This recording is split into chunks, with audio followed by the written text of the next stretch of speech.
Assalamualaikum warahmatullahi wabarakatuh.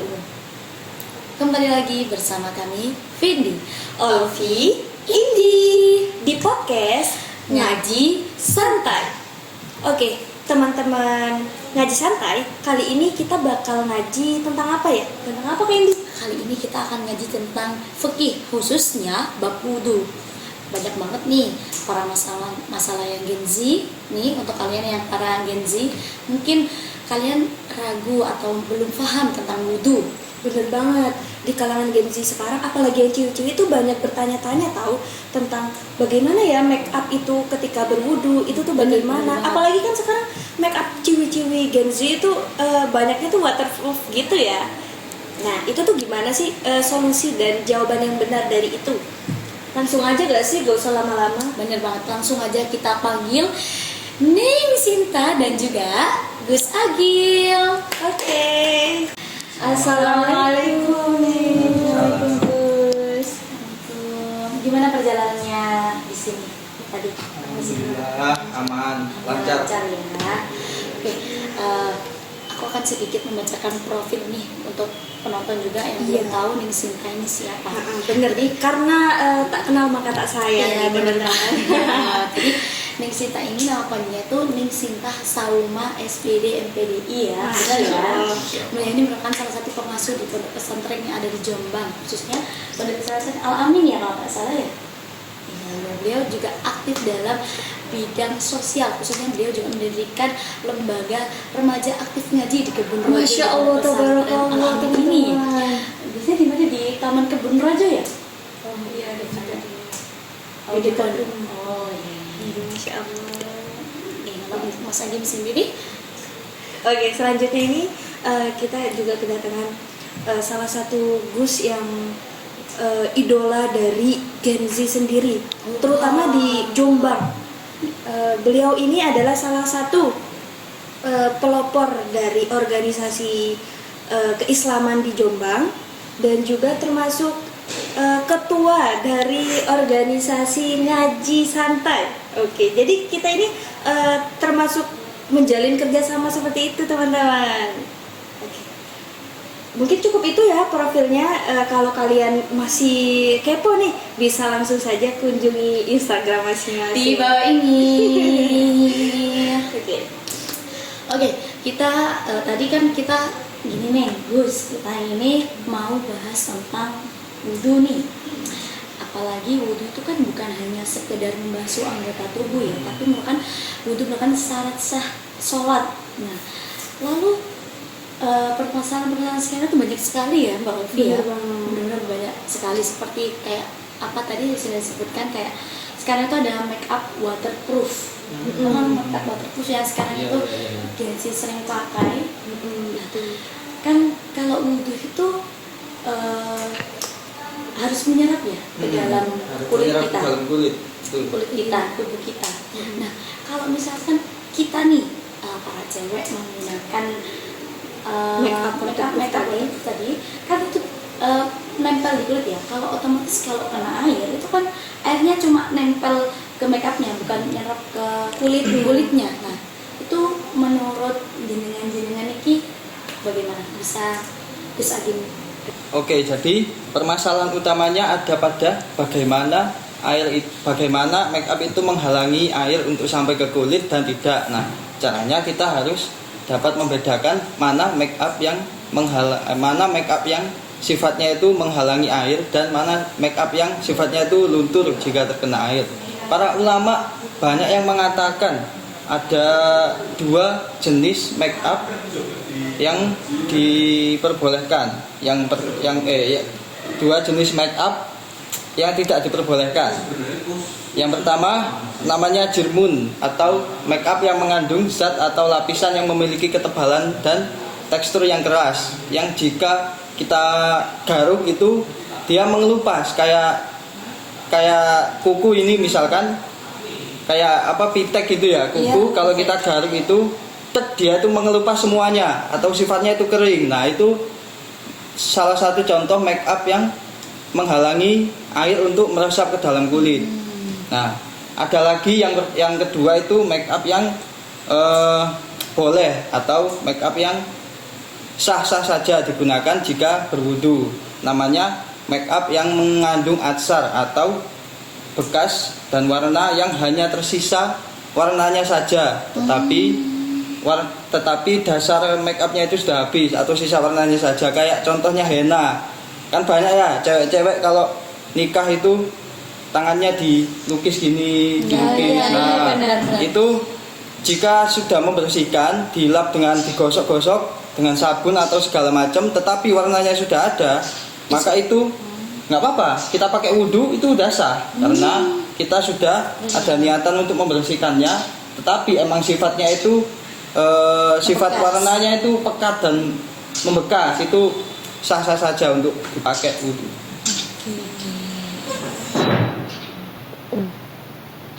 Oh, jadi seperti itu Gus Agim. Jadi kita tuh sebagai seorang wanita juga harus membedakan mana makeup yang memang bisa dibuat untuk wudhu dan juga tidak bisa dibuat wudhu. Karena merupakan wudhu juga merupakan salah satu syarat sahnya sholat ya kan? Benar banget ya. Oke. Terus gini nih, kan juga sekarang tuh ada aja gitu label yang dibuat-buat sama Gen Z itu ya, kayak make up wudhu friendly atau enggak kutek halal. Bener. Itu tuh sebenarnya itu gimana gitu, Ning? Enggak. Ya, berarti make up yang aman seperti tidak kapur, Dark babor, dan dark badat kayak tuwe cake gitu mungkin nih. ya, itu boleh saja. Maksudnya bisa menyerap air wudhunya secara langsung. Soalnya luntur gitu ya. Ya, soalnya bisa langsung dihapus secara Nggak pakai micellar atau Nah, itu kena air aja langsung luntur gitu. Oh, jadi itu boleh nih. ya boleh. Terus yang kedua itu face off atau mudah luntur. Make up yang langsung hancur atau luntur saat terkena air ini lebih aman, tapi tetap harus digosok saat wudhu agar zatnya itu hilang dan airnya bisa terkena kulit langsung gitu. Oh, kayak cushion itu kan kalau kena air mungkin luntur, tapi kan masih ada di kulit gitu ya mungkin ya. Jadi itu yang wajib harus dibersihkan gitu. Harus digosok dulu. Harus dibersihkan dulu sampai hilang. Biar nggak ada sisa make up yang di kulit tadi ya. Berarti kalau misalnya ya kan cewek-cewek zaman sekarang lah, teman kita sendiri di kuliah kan kadang ya udah dia awalnya make up, nah terus habis itu katanya mau sholat, pas udah wudhu nih ternyata make upnya masih tetap, nah itu berarti nggak sah ya nih ya? Iya, lebih tepatnya kurang sah. Soalnya nggak masuk ke dalam gitu, Nggak terkena kulit wajahnya secara langsung gitu. Tuh teman-teman dengerin yang udah dijelasin sama Ning Sinta tadi bahwasanya make up itu ada dua ya Ning ya, yang boleh ada dua make up jenis untuk berwudu. Kalau make up yang seperti kayak berantabur atau berat itu mungkin kan kalau kena air dia luntur ya Ning ya, jadinya bisa wudhunya tetap sah karena jadi airnya langsung tetap bisa aja keluar. gitu. Tapi kalau kayak foundation, skin tint, cushion, bener banget. Itu harus digosok dulu. bener-bener. Jadi teman-teman yang kayak irit skincare, irit make up gitu kan, itu jangan diterusin ya gitu. Soalnya ini syarat sahnya sholat. bener. Karena kayak gini deh, kayak kalian bayangin kan, kalian sholat capek-capek nih, ternyata wudhu kalian nggak sah, sia-sia nggak sholat? Bener. Pasti sia-sia kan, ini kan gitu. Mungkin langsung pertanyaan terakhir aja Kak Indi. Oke. Mungkin pertanyaan terakhir ini kan kita lagi Ning dan Gus ini dari tadi kita itu sudah membahas tentang make up apa yang boleh langsung atau yang perlu digosok atau gimana? Jenis make up, zat yang dikandung oleh make up itu. Ya, iya, betul. Bisa apakah ini sah untuk berwudu ataupun tidak. Lalu gini nih, ini sebagai penutup sekalian. Sebenarnya itu apa sih syarat sahnya atau rukun-rukunnya, hal yang wajib ketika kita berwudu itu apa aja sih? Gitu. Karena kadang orang itu cuma taunya kalau pokoknya wudhu gitu. Pokoknya wudhu ya, Nah. niat terus basuh tangan, pokoknya basuh basah muka, gitu. pokoknya basah gitu kan. Iya, bener Terus banget. sholat gitu kan. Nah, bener banget. Tanpa mereka itu memperhatikan. mungkin batas-batasnya juga. Mungkin kadang-kadang tangan kayak cewek nih ya, kayak pakai baju kayak males nih, kayak mungkin segini doang. Banyak yang gini tidak doang. dicincing sampai ke siku Iya, itu kan. mungkin bisa Betul dijelaskan banget. batasnya itu sampai mana. Kadang kan kalau muka nih, kadang kan harusnya batasnya sampai seginian ya. Iya, Tapi sampai kayak di kadang depan telinga gini. banyak sekali kayak orang-orang yang mungkin belum paham nih ya. Mungkin cuma gosok-gosok doang, yang penting wajahnya basah tanpa ininya. Basah. Ini enggak gitu. Ya udah karena takut ininya apa namanya? Make upnya Make-upnya luntur, luntur. dia juga takut Benar-benar. kerudungnya basah gitu. Jadi pokoknya dibasahin aja gitu. Ya, ya, benar-benar. Nah, itu gimana? Monggo Gus, mungkin mau bisa jawab. Oke. Jadi gini Kak, wudhu itu dasarnya dibagi menjadi dua, yaitu ada syarat wajib wudhu dan sunnahnya wudhu gitu. Yang mungkin ya dari pertama kita bicara syarat wajib wudhu dulu ya. Syarat wajib wudhu itu dasarnya cuma ada 6. Yang pertama itu niat, membasuh muka, itu rukunnya, membasuh kedua tangannya.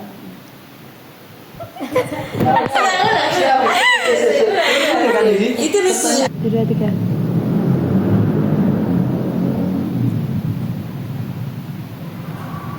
Jadi sebenarnya syarat wajibnya wudhu itu cuma satu Kak, yaitu tubuh kita itu bersih dari segala jenis hadas. Dengan cara kita misalkan setelah mandi gitu, nah kita kan bersih kan. Nah itu cuma bersih dan belum suci. Nah untuk melaksanakan ibadah, syarat ibadah kan kita harus suci. Nah dengan suci itu kita harus berwudhu. Wudhu ini ada namanya rukun wudhu yang dibagi menjadi 2, yaitu rukun yang wajib dan rukun yang sunnah. Yang wajib itu muka, niat, terus muka, kedua tangan, sebagian kepala sama kaki. Yang sunnah itu banyak. Yang pertama membasuh telapak tangan, menghirup air melalui hidung, terus berkumur, terus telinga. Nah itu sunnahnya. Oh, berarti telinga itu sunnah ya? Telinga itu sunnah. Oh, soalnya sebenarnya. kebanyakan ini ya, apa namanya, telinga itu kita taruh di setelah membasuh kepala. Nah. Jadi orang kiranya itu juga termasuk bagian dari rukun. Ternyata kita juga mengalahkan sunnahnya wudhu loh teman-teman. Kita tuh dari kecil itu kan, kalau SD itu kan diajarin semua lengkap itu tadi Iya, kan. benar, Nah benar. secara nggak langsung kita itu melaksanakan wajib dan sunnahnya. Nah itu gitu. Nah untuk yang syarat yang wajib tadi yang saya tegaskan adalah membasuh muka. Membasuh muka itu untuk laki-laki dan perempuan, terutama di bagian sini, di atas dahi, sampai ke dahi sini. Nah seluruh sampai ke belakang depan telinga sini, sampai ke batas dagu sini. Itu yang muka. Jadi kalau misal cewek-cewek nih, kerudungnya harus dilipat sedikit sampai kelihatan sedikit telinganya gini. Baru bisa dibasuh gini, itu bisa dibilang sah. Yang muka itu. Terus yang kedua nih, kita harus membasuh kedua tangan dari ujung tangan sini sampai ke belakang siku sini. Sampai ke belakang siku sini dan memutarinya seperti seperti ini. Dan itu dimulai dari tangan kanan kiri sebanyak 3 kali. Terserah sih mau 3 kali, 2 kali, yang penting membasuhnya, memutarinya seperti ini. Tapi disunahkannya kita harus 3 kali. Yang ketiga itu kepala ya. Yang ketiga itu kepala itu kita tidak harus semua kepala nih. Nah, jangan gitu. Cuma di bagian kepala sini saja sampai ke tengah sini. Itu sudah cukup, dan itu harus di bawah rambut. Itu harus tangan kita masuk ke dalam rambut menyentuh kulit kepala. Karena sebenarnya yang wudhu itu bukan rambutnya, rambutnya, tapi kulit kepalanya. Oke, biasa kan gitu ya, para Gen Z gitu kalau cepet-cepet gitu ke ke rambutnya langsung gitu kan, bukan ke gini gitu kan. Iya, benar-benar. Apalagi yang cuma dibasahin gini kan. Cuma dibasahin gini itu kurang sah ya, kurang afdol lah. Orang bilang itu. Tuh teman-teman yang kalau misalkan wudhunya masih rambutnya yang dibasahin itu salah ya teman-teman. Jadi harus masuk ke kulit kepala kita. Sebagian nih. kepala, kulit kepala kita harus memasukkan jari-jari kita ke kulit kepala seret, membasuhnya seperti ini. Berarti tujuan utamanya itu emang kulit. Emang kepala kulit, gitu. semuanya itu emang kulit. Gitu. Bukan rambutnya ya. Tapi ini mah ilmu Iya. banget nih. Ya, ini ilmu banget nih. Ini wudhu itu hal kecil ya mungkin bagi Iya. mereka kali, tapi Kayak sepele gitu Iya, kan. padahal ini tuh syarat utama untuk ibadah. Ibadah. Masya Allah. kalau wudhu kita salah gimana mau sah sholatnya Sah gitu loh. sholatnya. Benar banget. Ngeri banget sih. Yang Oke. terakhir ada kaki tadi ya. Kaki tadi itu kita membasuh dari ujung kaki sampai ke atas mata kaki. Ya. Nah, kita harus membasuhnya dari kanan dulu sama kayak tangan tadi. Sunahnya 3 kali, kanan kiri, kanan kiri, kanan kiri itu 3 kali. Jadi gitu. Jadi wudhu itu bukan sekedar kita membasahi tubuh, niat membasahi tubuh sholat itu. Nah, ada tata cara yang menegaskannya itu tadi, terutama nih yang make up tadi kan. Ya. Yang make up tadi itu khususnya pada bagian muka itu Ya. selain dari make up yang bisa luntur dengan mudah, kita harus benar-benar membersihkannya. Misal kayak pakai micellar water atau apa, kita Sabun harus muka gitu ya? iya, Facial sabun muka, wash, facial iya. wash gitu.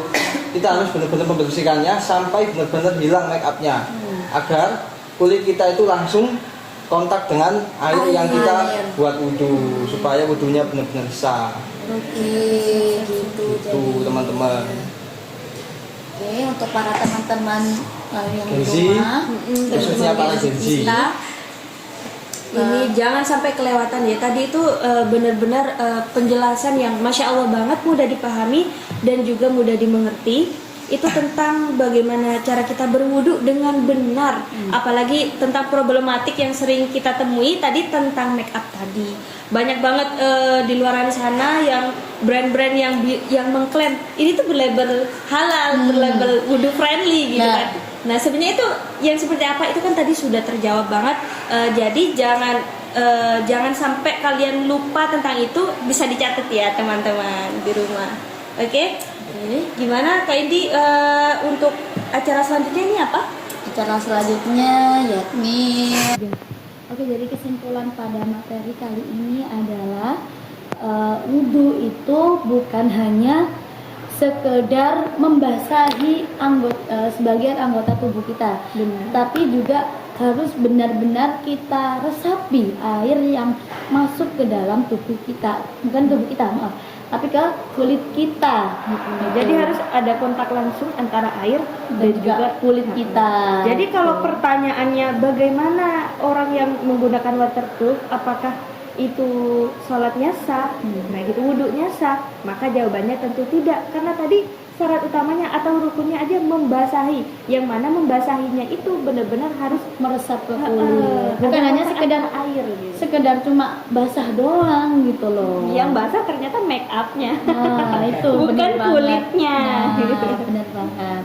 Oke, terima kasih untuk Ning Sinta dan juga Gus Agim meluangkan waktunya jauh-jauh Iya, ke sini. Masya Allah. Masya Allah. Barusan katanya ini ya, Gus Agim dari Jakarta. Dari ya? Jakarta, betul. Saya dari Jakarta tadi baru mendarat tadi pagi jam 5, terus langsung on the way ke Jombang. Ya Allah. Aduh, maaf banget ya ini kita ngerepotin Aman. banget ya Aman, ampun, Kakak. benar-benar ngasih ilmu yang bermanfaat. Untuk Ning Sinta juga jangan lupa untuk datang ke lembaga aktif mengaji, di mana biasanya di Kebun Rojo ya, di Taman Kebun Rojo Jombang, teman-teman. Buat kalian yang ingin ngaji nih, ngaji santai bersama beliau, bisa langsung datang aja. Oke, terima kasih dan Sampai jumpa di Episode selanjutnya. Oke, jangan lupa tadi kita bersama di ngaji santai. Bye bye. Wassalamualaikum warahmatullahi wabarakatuh. Yeay. Ya. La. لا تحسب أن الدين بعيد عن حب وحياة وبحجرك للدين ستحيا تعشق ما قلبك يحوى وأن الأيام ستحلو وترى الدنيا ستنجى دينك بحر من آمال ست لجميل الأحلام ليس الدين كما تخشاه ذا ممنوع ذاك حرام كالإسلام جميل حقا هذا ليس هو الإسلام كل أوامره تحدينا وتنادينا للخير